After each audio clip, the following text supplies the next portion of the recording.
Hi, I'm Cameron. And I'm Hayden. And this is Until the End of Crime.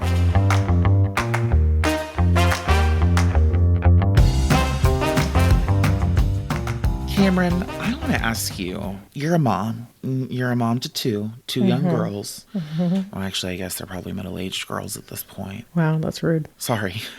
2 women in the bloom of their life. I mean, Nellie was 9 when she died, and Molly turns 5 in a couple weeks, so... Wow. So you're like 70 at this point. Carry on. Did any of your girls ever go missing? And what did it feel like? I've probably got a story for all of them. I've got multiple stories for Nellie and Ginny. Molly has such bad separation anxiety that I don't even worry when she gets away from me, because all I have to do is turn the other way and say, okay, bye. And then she's like, no, let me go with you. I was just joking, That's happened Mom. a couple times. She's like, no, I don't want to be away from you. One time. Must be nice. Benji can't get far enough away from me.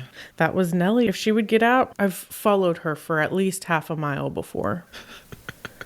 But one time I was living in a house that was 2 stories. And so I would come downstairs, I would let her outside, and then I would use the downstairs toilet. And then I would go to let her back in. And I couldn't find her in the backyard. Oh, no. Yeah, I was looking everywhere. I couldn't find her.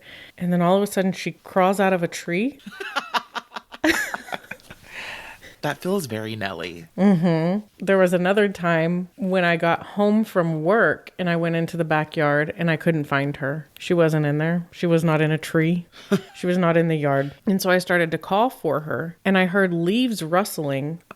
And then she comes back into the backyard. She was sleeping under the bushes next to the house outside of the gate. So she would go and burrow under the gate to go have access to the front of the house and just hang out there. And then she would meet me back in the backyard most days. But I just think she was sleeping so hard she didn't hear me come home. Terrifying both times. Your heart just kind of stops. Mm-hmm. And then there's Ginny, who loves to run. If she gets away from you, she is going for a sprint. One time, Usain Bolt. One time we're at my sister and her husband's house, and they have 2 dogs that don't go outside unless they're with them, and it's not really a big deal if they go outside, because they're not running away. They're just going to stay by the door and then they'll come back in. So he opens the door, the front door, and Ginny just takes off. She goes up their sidewalk. She's down, gone. So I go to the end of the sidewalk and I just squatted down and I called her name and I put my arms out and she turned and she saw me. She was like 5 or 6 houses down and she just sprinted back to me. So that was nice because that was terrifying. Mm-hmm. When she got out, I was like, they just are like a block off from a very busy road. Right. And so, but you don't know if they're going to come back. You don't know what they're going to do with this newfound freedom. Mm-hmm. And then she's done the same for me at my house, where she slipped out of her harness because she was being stubborn and didn't want to go the direction I was pulling her. So she turned around and pulled out of it and then went for a sprint. And most recently at Christmas, we were at my mom's house, and I don't think my mom realized that Ginny was with her because Ginny can be a very silent shadow. Mm-hmm. And my mom opened her back door that's not in the fenced-in area. And she didn't even realize that Ginny went out at first. Then she must have seen her, and she was like, she's out. It was dark. My mom lives back behind a golf course. It was dark out there. There are no street lights, really. And so Ginny was doing laps on the golf course. But we couldn't see her. Most fun she's ever had. Yeah, she was living her best life. Fortunately, though, she does come back. But my sister went and grabbed a bag of cheese because if Ginny is anything, she's a little hog. She loves cheese. Cheese motivated. Cheese motivated, snack motivated, treat motivated. If you're in the kitchen, she's in there sous chefing it up because she's going to be on it if you drop something. You're going to drop something. That is what she is willing to happen. And anyway, yeah, she eventually came running back to us and I grabbed her or my sister grabbed her. And then my sister wouldn't give her any of the cheese because she was like, that was bad that she got out. And I was like, it was good that she came back. Reward her. And my mom was really devastated that she had accidentally let her out. Well, I think that everyone learned a really important lesson that day. To put a bell on Ginny. Or an AirTag. Oh. Benji this has episode a is collar. Sponsored by Apple. Oh my God. Could you imagine? We'd be so rich if we were sponsored by Apple. Apple, if you need a sponsor. Apple would have to fall really far to be reaching out to podcasts for advertisers. Do they even advertise? Like, I know they advertise, but do they advertise? Do they even have to? No. Yeah. Most of the people who are listening to this right now are listening on an Apple device. Probably. It's being recorded on an Apple device. But you know what? My Android users, never fear. My PC users, never fear. We love you. Right, but the majority of our listeners listen on Apple Podcast. Do you think that's true for our international listeners? Yeah, Apple is everywhere. Yeah, but I feel like for a long time, international, outside of the United States, Android use was a lot more common. That's neither here nor there. Based on what I've seen in the last few weeks, it's overwhelmingly iPhones. Interesting. Okay.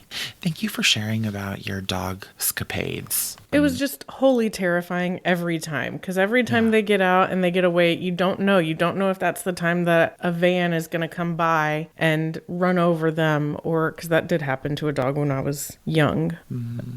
So your little absconders. That's why I keep gates in my house, so they can't even get to the door. Well, much like when your dogs escaped your grip, today's case is also I already know that you're going to talk about how a mother has a missing child, and we've spent all this time talking about my dogs going missing and how terrifying that is. And I love them so much. I still don't know that is... You don't think they're equivocal? No, I think that the dangers that you're facing when your pet goes missing is that somebody might hit them with their vehicle or take them and keep them, or I guess no one is stealing Benji. No one is stealing Benji. I don't worry about that for a fucking second. They're not taking him. Now him getting lost or run over, that's scary. But when it's a child, especially dependent on the age, you do have to be concerned that they went missing because of somebody's bad intentions. Trafficking, sexual abuse. Murder. Murder, yeah. Name a crime. Some stories linger, not because of clear answers or knowing exactly what happened, but rather the haunting questions they leave behind, such as the case with the disappearance of 5-year-old Giovanni Colon Gonzalez. Giovanni's case is marred by a web of conflicting accounts, a father's improbable confession, a mother's relentless hope, and a justice system that seemed to falter at every turn. As we examine the events of August 2008 in Lynn, Massachusetts, and trace the investigation that followed into Giovanni's disappearance, you're going to hear a lot from me about legal recourse, the justice system, and the testimony and information that is available to the public. But even that feels somewhat sparse in the context of everything that occurs in this case. Giovanni Colon Gonzalez, known affectionately as Gio, was born on the 1st of May 2003. By the summer of 2008, Gio was 5 years old, a small Hispanic boy with bright brown eyes and brown hair. And like any child, he had some small unique markers. He actually had a faint scar above his right eyebrow, and a little birthmark on the inside of his left ankle, and also a faded patch of skin pigmentation on the lower right side of his chest. And he was on the cusp of starting kindergarten at Samuel Adams School in East Boston. I know that you like to contextualize things. Mm-hmm. So do you remember any of your students that would have graduated in 2021? Yeah. That would have been his graduation year? Yeah. Okay. Wow, that's wild. Mm-hmm. Gio's mom, Daisy, described a child who was loved, a child whose life was about to take a new turn, as his father, Ernesto Gonzalez Jr., sought to become a more consistent presence after years of sporadic contact. The backdrop of this was a very fractured parental relationship. Daisy and Ernesto had separated when Gio was roughly 2, an event that Daisy attributed, at least in part, to Ernesto's volatility, recounting an event where he had allegedly swung a chair at her. It's also worth noting that Daisy had such concentrated fear around Ernesto's behavior that at one point she mandated that Ernesto had to start mental health counseling before he would be allowed to see Gio again. But to Ernesto's credit, he actually did begin that mental health counseling. Despite this history, the summer of 2008 saw a shift. Ernesto expressed a desire to be more involved in Gio's life, and they even had attended counseling together, according to some accounts. Again, I know that he went individually. Some say that there was some family counseling in the hopes of establishing a consistent parenting technique. Then, an informal agreement for weekend visitations was put into place, and Ernesto had formally filed for joint custody in June of 2008, with the court hearing scheduled for September 15th to address legal custody and visitation rights. It was under this new arrangement that Friday, August 15th, 2008 unfolded. Daisy had prepared Gio for a weekend with his father. She packed his favorite black Transformers backpack with a change of clothes, likely a couple or a set of change of clothes, and some toys. Gio was dressed in a red t-shirt, blue jeans, and black sandals adorned with a Spider-Man logo.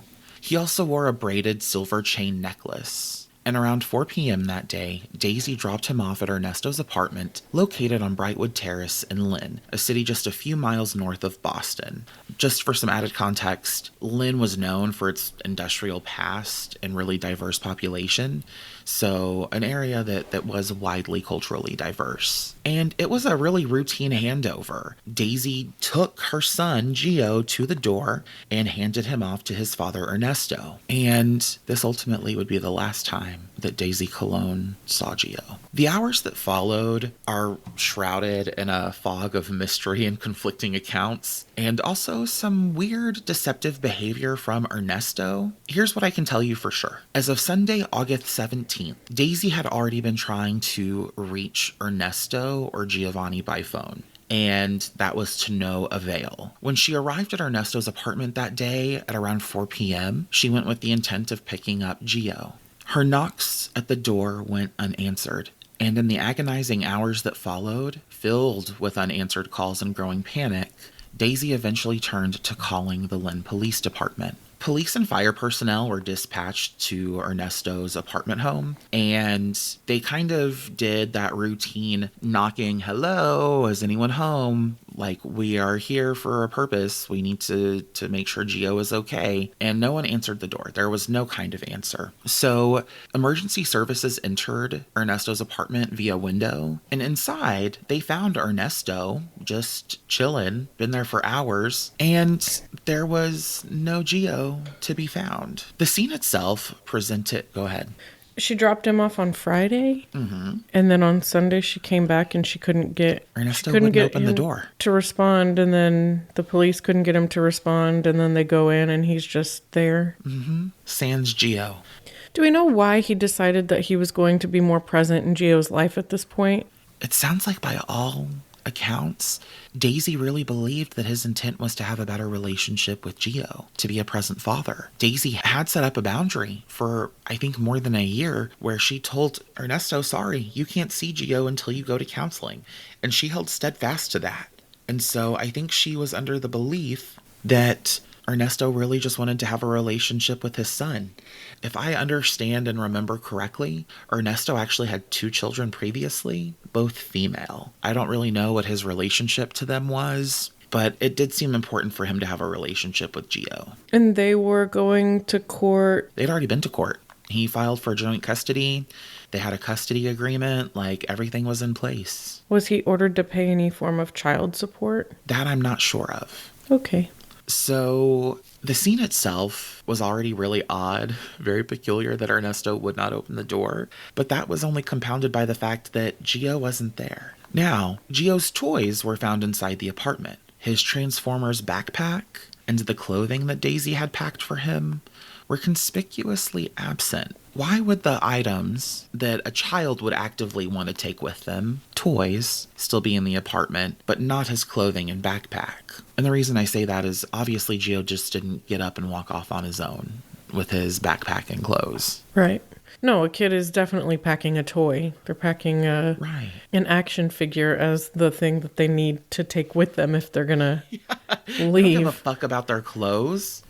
Also, just FYI, Ernesto was like, he was never even here. What are you talking about? Gio was never even in this apartment. Ernesto's initial statements to the police weren't those of a concerned, confused, or grieving parent. Instead, they were marked by immediate and demonstrably false tales. He first claimed that he hadn't seen Gio since August 10th, a full week prior to when Daisy stated she had dropped him off. Daisy did not just drop off her son. She walked Gio to his father's door and completed a handoff. But Right. Ernesto said no, that never happened. In other instances following this initial recounting, instead of saying it had been a full week, Ernesto had kind of changed his story to instead say, oh, well, maybe I saw him last week, but I definitely didn't see him this past weekend.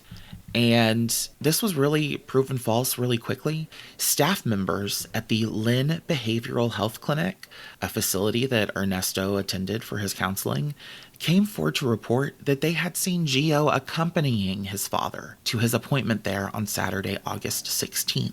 Furthermore, some of Ernesto's neighbors at Brightwood Terrace told investigators they had heard Gio's voice, which told them that he was there. Another account that isn't necessarily substantiated in news sources, but did come from a podcast that I listened to, and I do want to give credit. I actually was inspired by the re-release of a podcast episode about Gio's disappearance from a podcast entitled "And Then They Were Gone," which actually only covers missing persons cases. And so the creator's name escapes me right now, but she does a really, really great job. And when she was telling the story of Gio, it wasn't that I necessarily felt connected for a personal reason, but hearing what she had to share about his story made it feel like something I wanted to share, in the hopes that maybe if someone does hear this and they see Gio, they will call out. They will call the proper authorities. But according to the "And Then They Were Gone" podcast, they pointed to a source, which I could not find, that shared that not only had neighbors heard Gio's voice, but one neighbor witnessed Gio playing with the ball outside and Ernesto getting really frustrated with him and yelling at him in Spanish when the ball rolled away and Ernesto had to go help retrieve it. This kind of immediate and deliberate deception was a profound red flag for investigators. It wasn't confusion,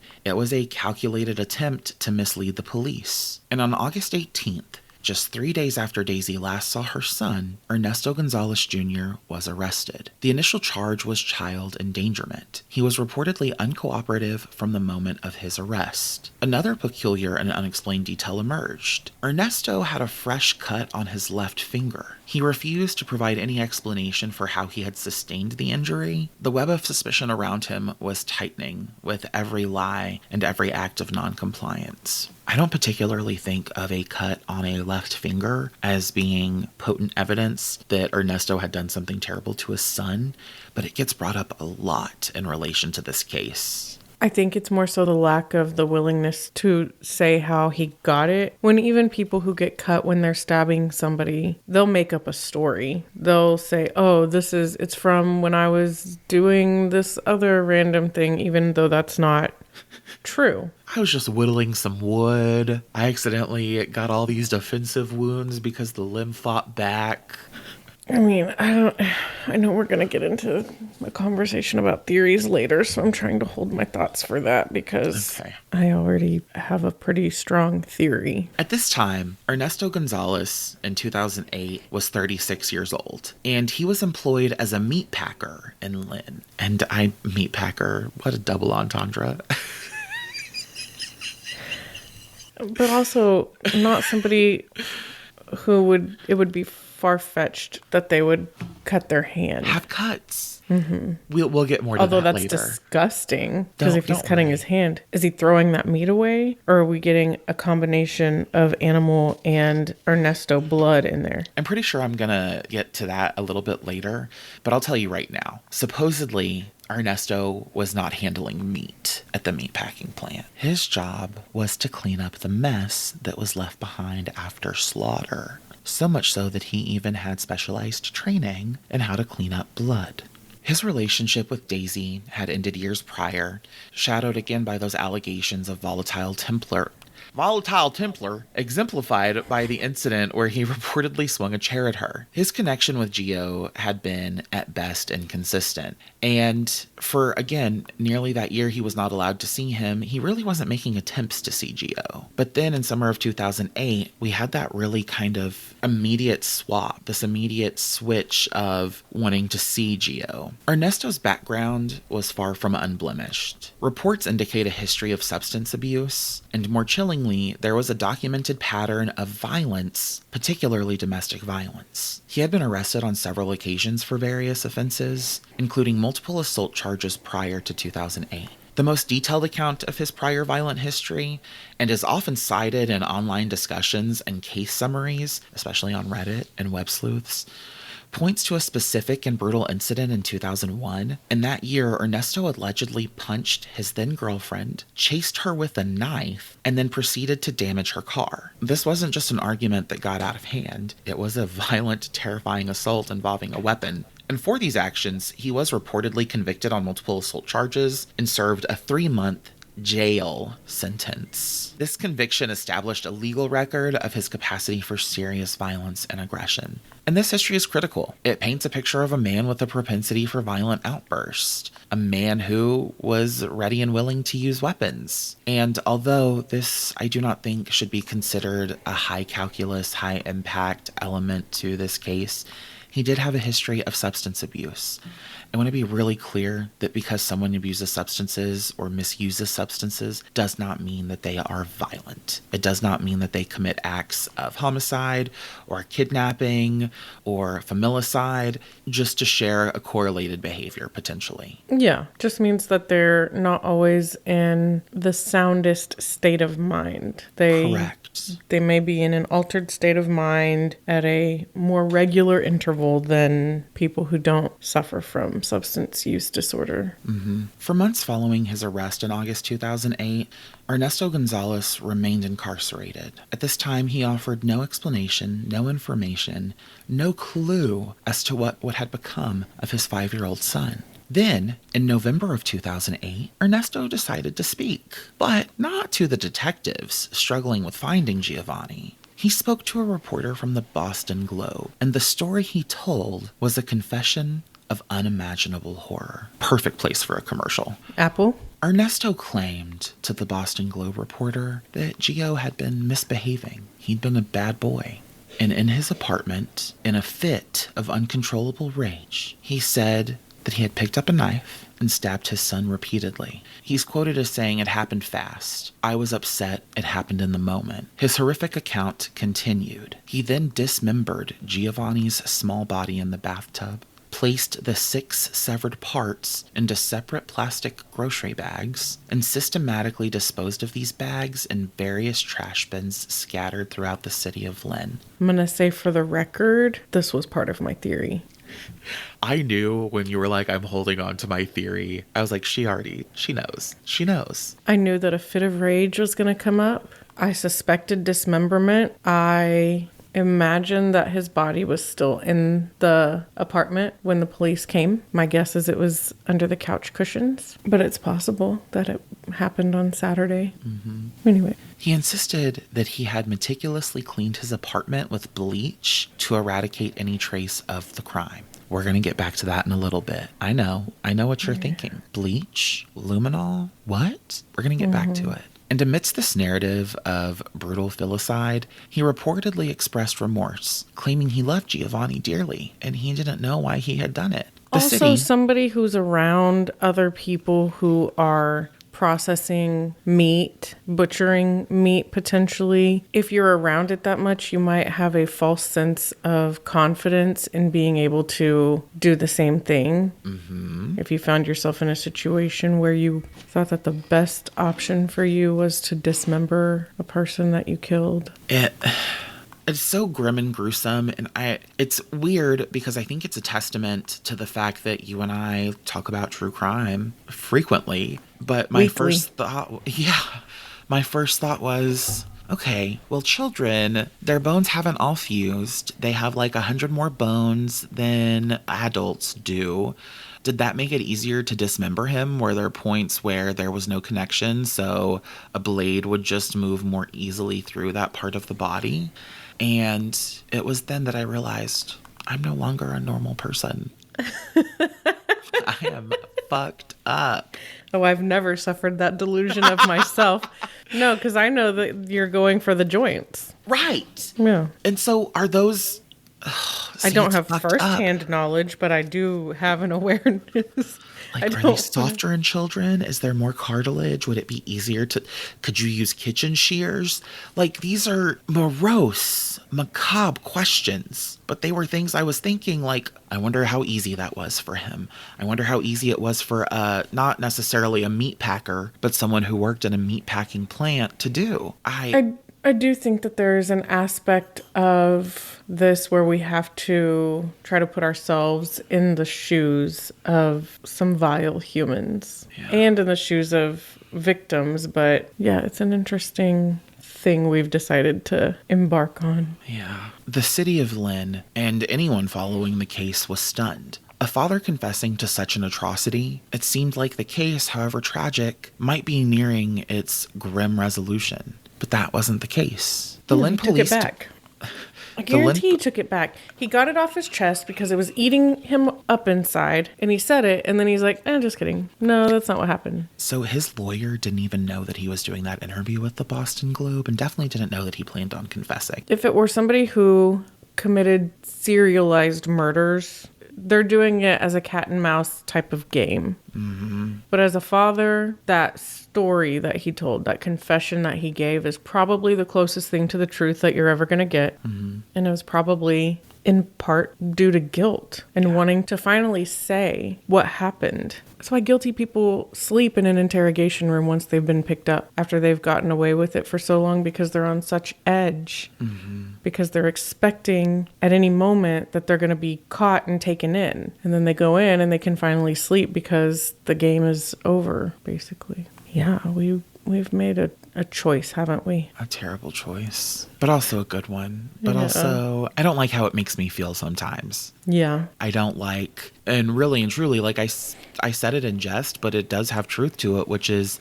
I don't like that my mind goes to a place of what was that experience like? Mm-hmm. Because it's not that I ever want to replicate it or even want to think about it, but I can't help myself from asking those questions anymore.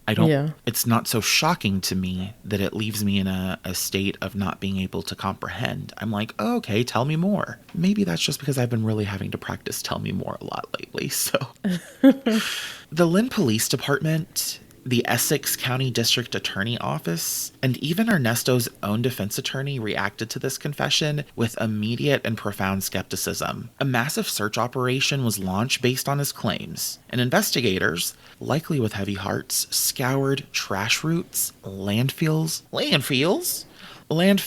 and the specific areas Ernesto might have indicated, searching for those plastic bags for any sign of Giovanni's remains. How long after? When did he give that interview? He gave his interview November 2008, and he would have committed the crime in August 2008. Yeah, the evidence is long gone. In landfills, or in a landfill, buried. Yeah, they found nothing. Then came the forensic examination of Ernesto's apartment at Brightwood Terrace.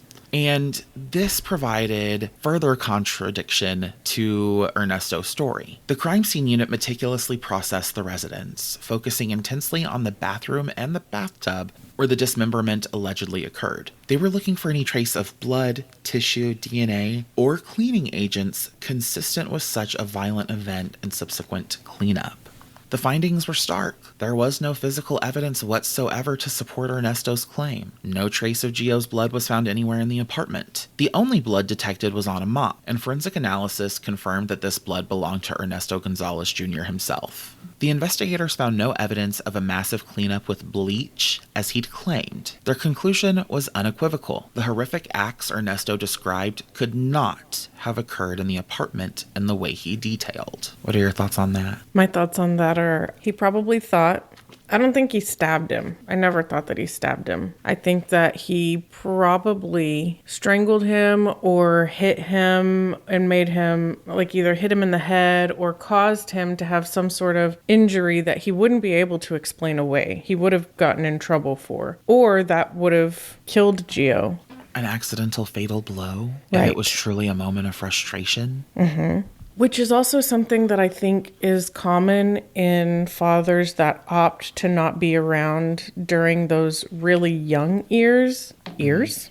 Ears. In those really young Ears. years, because they don't have the patience to be able to deal with the needs of a child that age, where they're crying more frequently, where they, especially in those early years, they need their mother as a caregiver. So they don't have the tolerance to have a young child who may have a meltdown over something that's not worth it because they didn't take a nap or whatever the case may be. Right. They just don't have the same level of patience. And so I can't imagine he would pick up a knife and stab a 5-year-old. I can't imagine that he would be too physically violent with him that would cause him to potentially die from those injuries. And then I think he probably didn't know what to do with the body. And he was like, well, I've seen people dismember or, handle meat and butcher meat, and think, well, how difficult could that be? And I think it probably is more difficult for multiple reasons. Emotionally, and also it's not the same to have a human body in front of you and to think that that is equivalent to one another. And then if he did attempt to dismember and it wasn't as easy as he thought it would be, that would explain a cut on his hand that he's not willing to discuss. Right. But a 5-year-old body is not that big. It's not like he was dismembering as a means of moving the body. Yeah.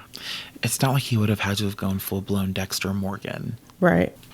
He may have not dismembered. Yeah, it just gets weirder. It just gets harder to understand. Obviously what Ernesto said can't be the truth, right? That confession can't be the totality of what actually happened. Right. But I also don't know, and we're going to get into it, I also don't disbelieve it. Right. And it's really frustrating because, spoiler alert, as things are currently, it is still the belief that Ernesto did not kill his son.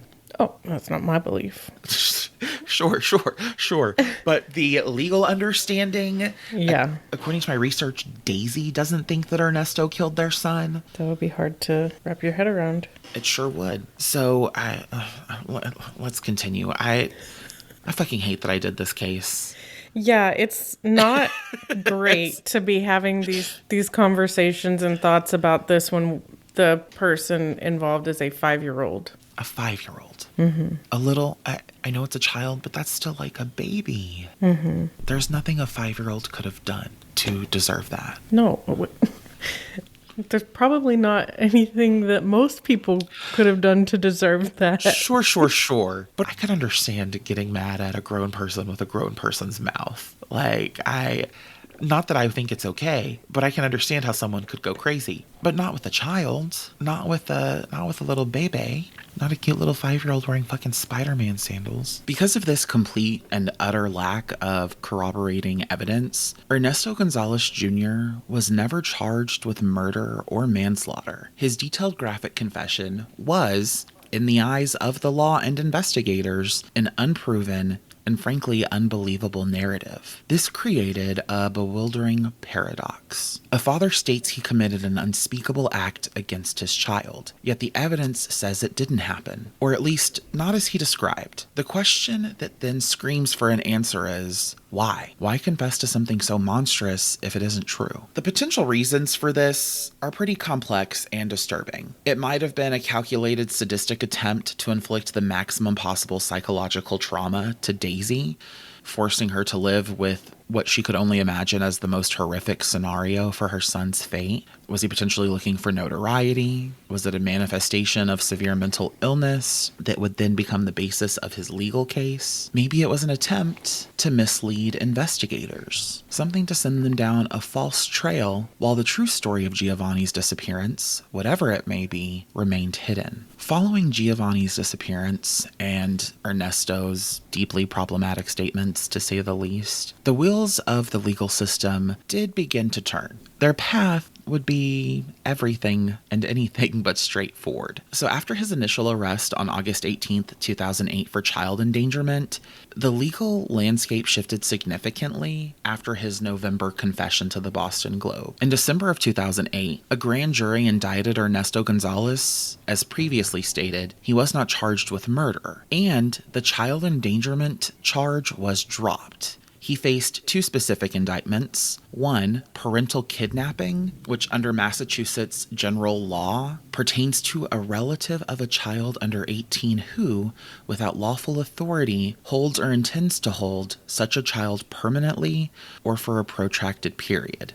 He was also charged or facing the indictment of misleading police investigators, and this stemmed directly from his initial false statements to police that he had not seen Giovanni that weekend. The charge of the parental kidnapping then embarked on an even more convoluted journey through the Massachusetts courts, and on June 13th, 2011, nearly 3 years after Giovanni vanished, Salem Superior Court Judge John T. Liu dismissed the parental kidnapping indictment. Ernesto's defense attorney, Russell Sobelman, had argued, based on a legal precedent, that a parent cannot legally kidnap their own child in the absence of a formal court order that explicitly revokes or denies their custodial rights. The prosecution, represented by Essex County District Attorney's Office, countered by saying that this statute stipulates that for a child born out of wedlock, the mother retains custody by default prior to any legal adjudication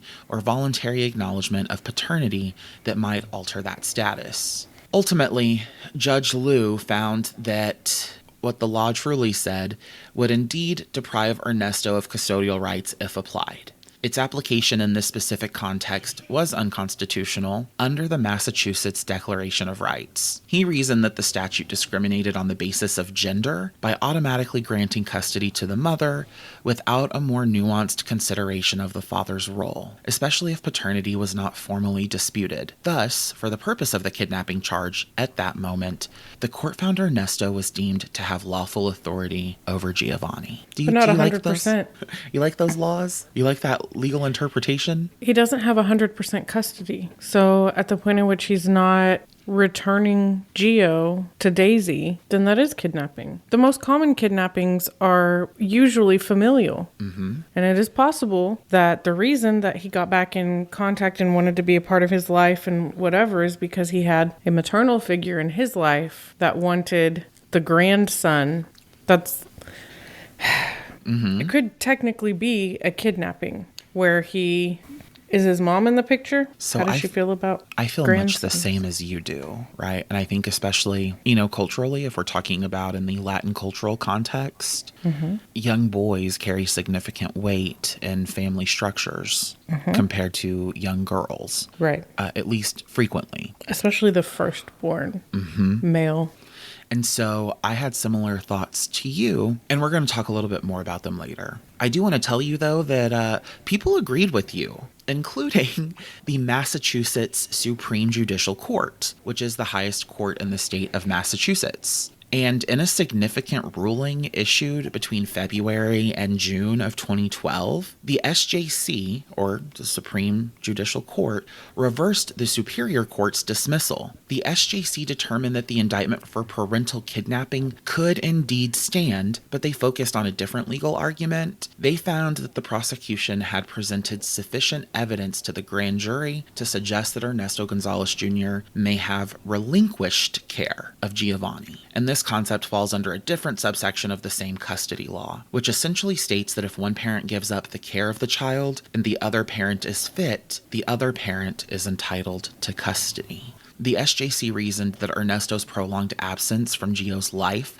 for nearly 3 years prior to the summer of 2008, during which Daisy acted as the sole de facto custodian, could be interpreted as such a relinquishment. Therefore, when Daisy's permission for the weekend visit expired and Gio was not returned, Ernesto could be seen as acting, quote, without lawful authority. The SJC also criticized Ernesto's approach, stating that he should have pursued custody matters through the probate and family court rather than resorting to alleged, quote, self-help. And with this ruling, the parental kidnapping charge was back against Ernesto Gonzalez. Right. I say all of this to kind of bring up how this kind of legal ping pong really made the case more complex and ultimately could be responsible for delaying the finding of Gio or what really happened to him. All of this time, Gio's mother, Daisy, is having to wait and consider what could have possibly happened to my son. Throughout this legal ping pong, Ernesto Gonzalez Jr.'s mental state was starting to be questioned, and throughout his incarceration, reports emerged from his legal team that his mental health was severely deteriorating, and his attorney, Russell Sobelman, described his condition as a, quote, spiraling situation, indicating that Ernesto was receiving increasingly strong doses of psychiatric medication and had even undergone electroconvulsive therapy, abbreviated as ECT. Most people know it as shock treatment. And this was done to stabilize his condition. From reports, all of these interventions were unsuccessful in restoring him to a state where he could meaningfully participate in his defense. So Sobelman made the argument that Ernesto had never been truly competent to stand trial. I saw your eyes do a little thing where they seem to maybe roll back some. Mm-hmm. Thoughts? Would you like to opine? Because someone is dealing with mental health issues now does not retroactively make them incompetent to stand trial ever. Mm-hmm. That's just stupid defense attorney shit, which I get it. They're doing their job, whatever. Well, to make things better or worse, in October of 2013, after reviewing extensive medical evaluations, a judge formally declared that Ernesto Gonzalez Jr. incompetent to stand trial. The medical professionals concluded that he was suffering from a serious mental illness that rendered him incapable of understanding the nature of the legal proceedings against him or of assisting his attorney in his own defense. He was diagnosed with conditions that reportedly included schizophrenia or a similar psychotic disorder. It's not super clear. It was also noted that he was often uncooperative with medical staff and would sometimes to oftentimes refuse medication. The declaration of this incompetence had really profound implications for the charges related to Gio's disappearance, and under Massachusetts law, there are provisions for how such cases are handled, and if a defendant is found incompetent and has already been incarcerated for a period equivalent to at least half of the maximum sentence they would have faced if convicted, their lawyer can move for a dismissal of the charges. Ernesto had been jailed since August 2008, or over 5 years. The combined maximum sentence for parental kidnapping and misleading police was 10 years. He had met the time served requirement. Mm-hmm. And so, on December 5th, go ahead, sorry. It is my opinion that a defense attorney that would go so far as to say that mental health conditions that are being exhibited for the first time, potentially, years after someone has been incarcerated, around the age that you could actually diagnose those conditions, right? Because you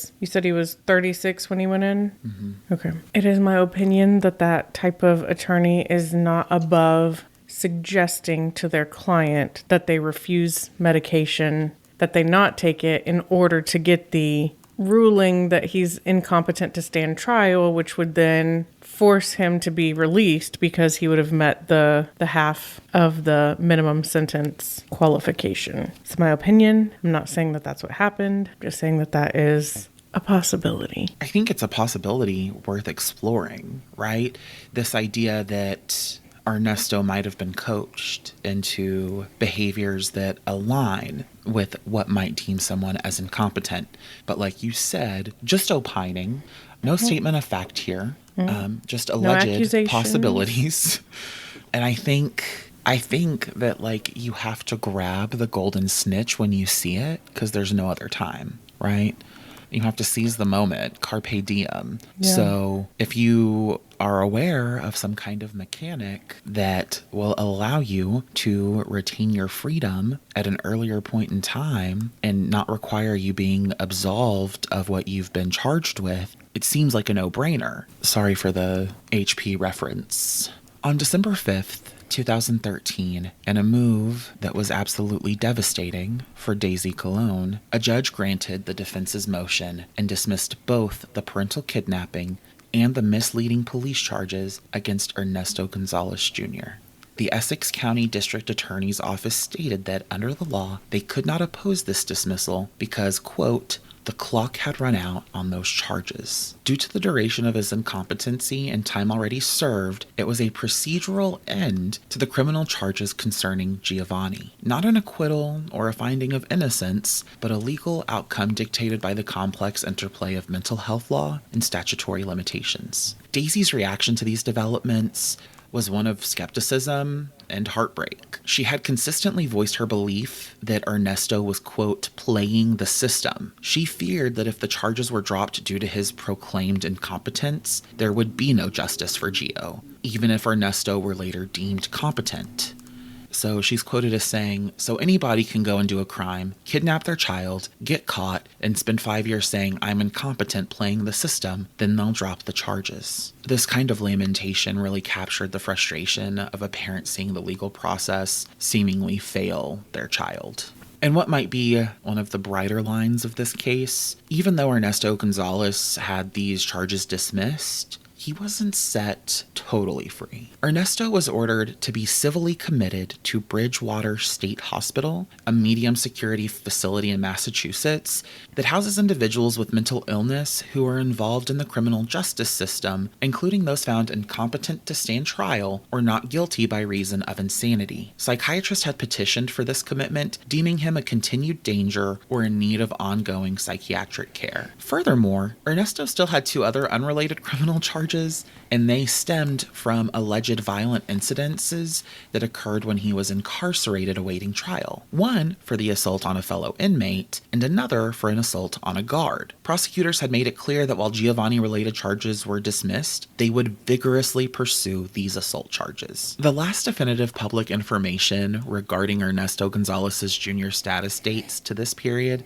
so late 2013, early 2014, placed him at Bridgewater State Hospital, still facing these assault charges. What became of those assault charges, whether they went to trial, were dismissed, or resulted in a conviction or a sentence, aren't clearly documented in any records that I could find. Similarly, his current whereabouts or status, if he is in Bridgewater, if he is elsewhere, is also something I don't actually know. The investigation into Gio's disappearance was, from the outset, an uphill battle against this wall of deception and lack of leads. Authorities ultimately ended up conducting extensive searches, and not just in Lynn and the surrounding Massachusetts communities, but they also searched Florida and significantly made their way to Puerto Rico. How do I say it and not sound like I'm fucking made of cotton fibers? Cotton is crazy. I was just reading about the plantation that burned down, so I guess that's what's on my mind, even though it was a plantation based on sugar cane. You'd probably safely say Puerto Rico. Okay, you know what? In PR, where both Daisy Colon and Ernesto Gonzalez Jr. had family. Public relations? You're stupid. The American, what is it called? Territory? Is it a territory? Mm-hmm, I think so. Wow. Don't ask me. I'm European. You should double know because you're both. No. I live on an island, but it's nowhere near that one. The theory that Gio might have been covertly taken to Puerto Rico was one that Daisy herself held on to, a desperate hope that he was alive, albeit far away. Despite these efforts, including contacting Ernesto's relatives on the island, no evidence had or has surfaced to indicate that Gio has been there. Daisy also provided investigators with disturbing insights into into Ernesto's behavior leading up to Gio's disappearance, observations that really kind of fueled her belief that Gio might have been systematically prepared for an abduction. She recounted that after one prior visit with his father, Gio returned home exhibiting unusual behavior, quote, pretending to be someone else. This led Daisy to suspect that Ernesto was coaching Gio, perhaps to respond to a different name or to adopt a persona that would allow him to be moved or hidden without raising alarm. I would like to point out that I was just thinking about the timing of it, and to do it, days before he would have started kindergarten, which is one of the benefits of school, is that you have more eyes on children. You have eyes that can protect them by noticing marks on them or changes in behavior or when they stop showing up. And the ears on them. Kids love to talk. They love to tell you everything. But also think about if an elementary school, if a primary school has a student that goes missing, how much bigger that becomes. And so the fact that he went missing days before he would have started at a school is in and of itself concerning. If I remember correctly, Daisy even mentions that Gio says that's not my name when she calls him Gio or Giovanni in this instance. And so it is really kind of unsettling to think that your child may have been groomed to adopt a new identity, or at least play pretend to such an extent that they lose their identity. That they start having a difficult time differentiating between what they know and what is real and what is pretend. Or that they've been coached that the pretend is the new real. Yeah. Adding further to this speculative fire is Daisy recalls that when she was packing Gio's belongings for this fateful weekend, she said that Gio asked her several times to pack significantly more clothing than she normally would for a 2-day visit, and that she initially thought it was just like the whims of a 5-year-old wanting to have more clothing for some odd reason. But in hindsight, she can't help herself from wondering, had Gio been coached to get more clothing, to bring more materials, to be more prepared to be shipped off somewhere? As the years have drug on, Daisy's resolve has yet to waver. She's become a determined advocate for her missing son, working tirelessly to keep his case in the public consciousness. She collaborated closely with the National Center for Missing and Exploited Children, and in January of 2011, when Gio would have been 7 years old, an age-progressed photograph was created and released, showing what he might have looked like after 2.5 years missing. Daisy spoke candidly about the profound pain of seeing these images. It's hard. It's hard because I don't want to accept that time has gone by, she told CBS Boston. I do realize that time has gone by. I do realize he's 5 no more. He's 7. I always picture him in my mind like 5. Yet, Daisy recognized the critical necessity of these updated images. Even though it's hard for me and hard to accept how long has gone by, I need to get it out to make people aware. Yes, he's changed. He's not the same little boy. Her strength in the face of such unimaginable and prolonged grief was and remains remarkable. The National Center for Missing and Exploited Children has continued to update Giovanni's poster with more recent versions showing his age progression through age 18. And as of May 2025, Giovanni would be 22 years old. His case number for the NCMEC is 1103452. And he still remains listed as an endangered missing child. His case, while cold, is not closed. It's interesting. Sometimes once they turn 18, they remove them from the sites. Also, one of the things that kind of came up throughout research was that consideration should be given to the fact that this case occurred in Lynn, Massachusetts. It was a shitty... Not a shitty what? Not a shitty. It was a city with its... Oh my God. It was a city with its share of urban challenges. Like many older industrial cities in New England, it faced socioeconomic pressure. Online discussion about the case sometimes references Lynn's reputation for crime and drug activity, particularly in certain neighborhoods. And while Brightwood Terrace, where Ernesto lived, is generally described as a residential area, the broader context of the city has led some to theorize that external factors, perhaps related to drug debts or gang activity that Ernesto might have been involved in could have played a role in Gio's disappearance. However, it must be stressed that there is no publicly available evidence from the official investigation that concretely links Gio's vanishing to such activities. And now, this is just some theories to throw around. So, because there is so little evidence and very little known about Gio's location, his status as living or deceased, true crime communities have tried to put together theories that seem plausible, things that could have or might have happened. The first is the theory that we saw at the beginning of today's case, filicide. Giovanni was murdered by Ernesto Gonzalez Jr. And when we look at the arguments for this idea, we have the confession itself, right? When in 2008, Ernesto spoke to the Boston Globe and described in detail what he had done to Giovanni, even if there were factually flawed particulars, believe that this is enough to say that Ernesto did kill his son.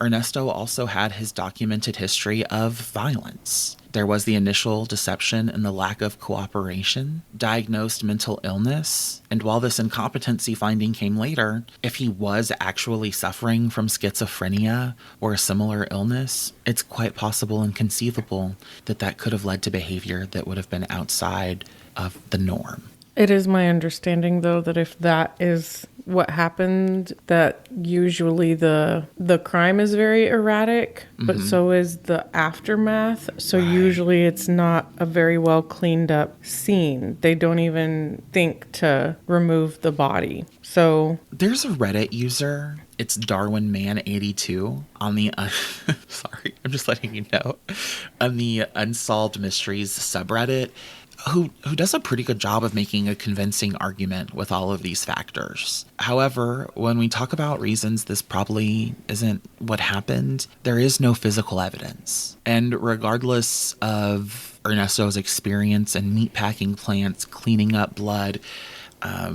allegedly making sure he cleaned his apartment with bleach, there forensically is no evidence. There is nothing that suggests that anyone was killed in that apartment. That's not to say he didn't kill him, that Ernesto did not kill his son, but it didn't happen there. Also, I see your face. It's kind of twinging.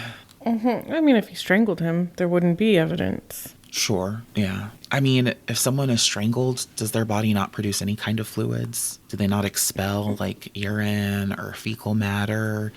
Are there any, like, hormones present in any kind of secretions? Like something that would indicate a murder? Usually when someone is killed and the body does release urine, feces, whatever. But if we're talking somebody who was 5, it wouldn't be uncommon to find those things from a 5-year-old that hasn't fully mastered understanding when they have to go, or who's unwilling to stop playing just because they have to pee or to wee, as it were. Or urinate, or micronate, or defecate, or more You love synonyms. a synonym. I love a synonym.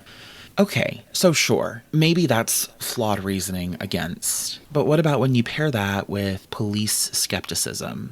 Trained professionals saying, we don't think that this confession is credible. Or the fact that Gio's backpack and all of his clothing was missing, but all of his toys remained in Ernesto's possession. To me, that is more indicative of him having been killed. Because if he was being packed up to go stay with a relative, his toys would probably have gone with him. Doesn't seem like they were planning on this being a quick fix and then he'd get to go back with Ernesto.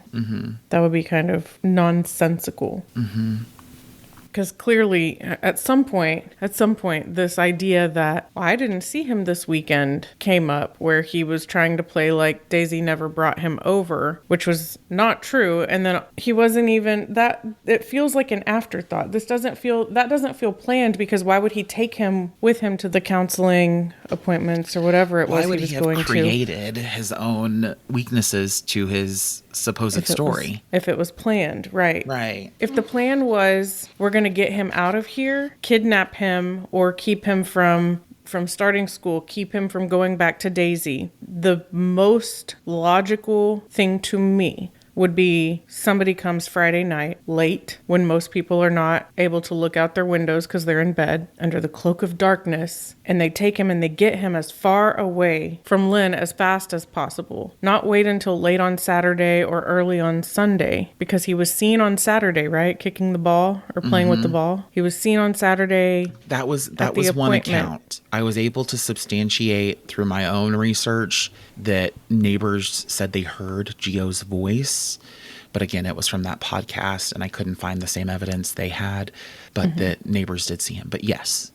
So if people are seeing him and hearing him on Saturday, then that's clearly not what happened. So it doesn't make sense to wait until immediately before Daisy would come to get him that they usher him away. Right. That's true. And it doesn't seem very planned with regard to that because of these sightings and these hearings of him. Okay. Let's talk about theory 2. The theory that Daisy clings to, that Gio is alive and was abducted and hidden by Ernesto. When we think about the possibility that Gio was abducted and moved or hidden, like you were just talking about, we know that per Daisy, per her intuition, that she believes that her son is still alive. She believes that Ernesto was coaching Gio to no longer answer to his name and to adopt a new persona so that he could navigate in a different society, in different area, without creating suspicion. She also points to packing extra clothes for Giovanni at his request as part of that. And also she looks to the missing backpack and the missing clothes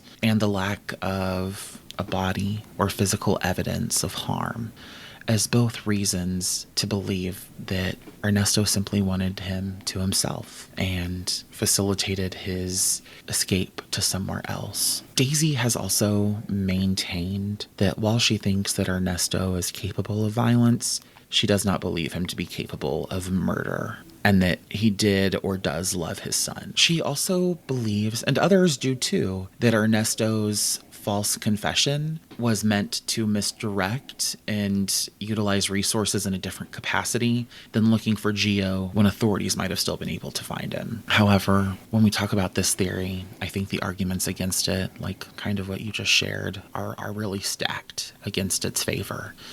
Logistically, this would be wild. This would be so incredibly taxing and difficult and convoluted. And over the last 16 years, there hasn't been a single credible sighting of Gio. No errors, no leaks of information, and creating something that airtight would be extraordinarily difficult. Not just no leaks of information, but if he was truly suffering with the mental health conditions that you listed earlier, it's almost impossible that he would not have slipped up during a moment where he was not lucid. Another thing that makes it hard to accept this theory is that every source, every person, everyone involved with this case points to Puerto Rico as being the place that Gio would be, or that Gio is. And the truth of the matter is that authorities did investigate the Puerto Rico angle, and not a single lead has come of that exploration. They have reported that there's no evidence that Giovanni was or ever had been in Puerto Rico. And while this doesn't definitively rule it out, it does make it seem highly unlikely. A third theory that I don't particularly think much of is accidental death and panicked cover-up. We did kind of talk about that earlier. Maybe Ernesto had a violent fit, lost his ability to retain his cognizance, and ended his life prematurely and understood the situation and then acted to do something with the body. But all of that kind of seems null and void in the greater perspective of everything that we've discussed. So, by and large, that's the case of Giovanni Colon Gonzalez and his disappearance. I mean, in the world of missing persons, especially children, 16 years is an eternity. Mm-hmm. That's forever. That's the time it takes a 5-year-old boy to grow into a 22-year-old man.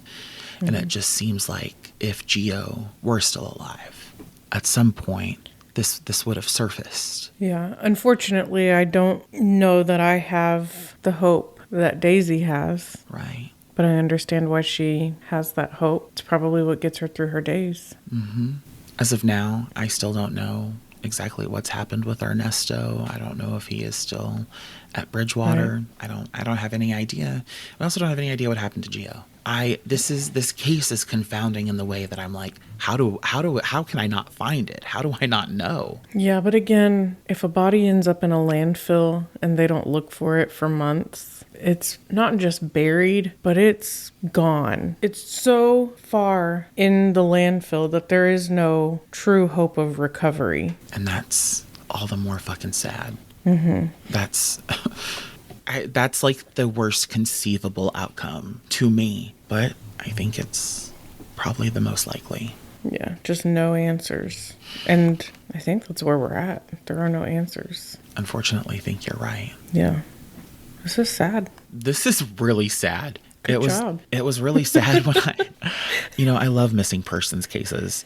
You really do. And not that I love the fact that they're missing or that there aren't answers, but I'm highlighting them. Yeah, I'm so hopeful that maybe one day Daisy Colon will get some kind of closure or at least an understanding of what has happened to Gio. I hope that Rachel Cook's mother and sister ultimately find some kind of closure, some kind of relief, some kind of answers. I hope those things are true. Caleb Deal, Michaela Bali.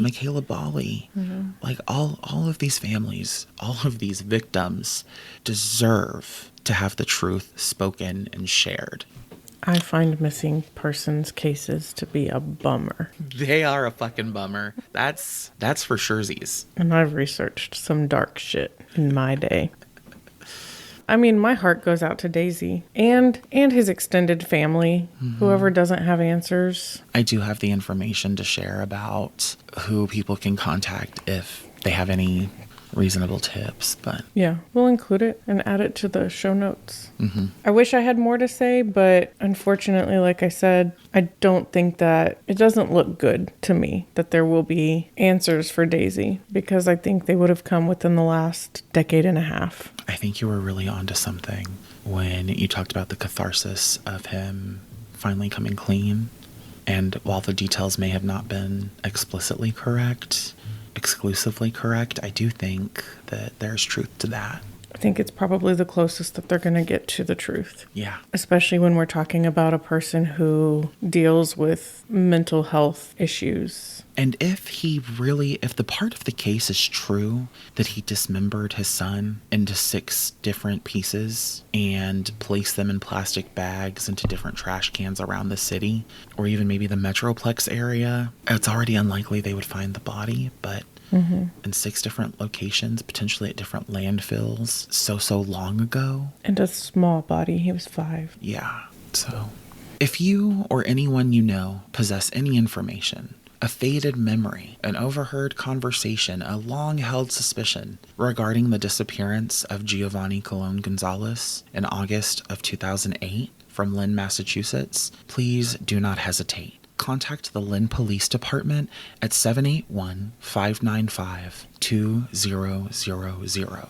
You can also reach out to the National Center for Missing and Exploited Children at 1-800-THE-LOST. You can also submit a tip through their website at missingkids.org. You can choose to remain anonymous. If you or a loved one find yourself suffering with substance abuse disorder or mental health issues, you can call 1-800-487-4889. It is confidential, free, 24 hours a day, 365 days a year. For information, for help, it's available in English and Spanish for individual and family members facing mental and or substance use disorders. A complete list of sources and any links can be found in the show notes.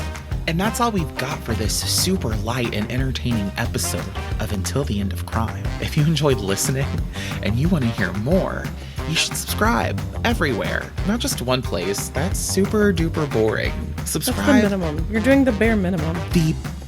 Honestly, the barest minimum is just streaming our episodes without being a follower and without hitting auto downloads, but absolutely subscribe everywhere and give us a 5-star rating and leave a review that's positive. And feel free to talk about how wonderful I am and how I never interrupt Cameron or not let her tell stories.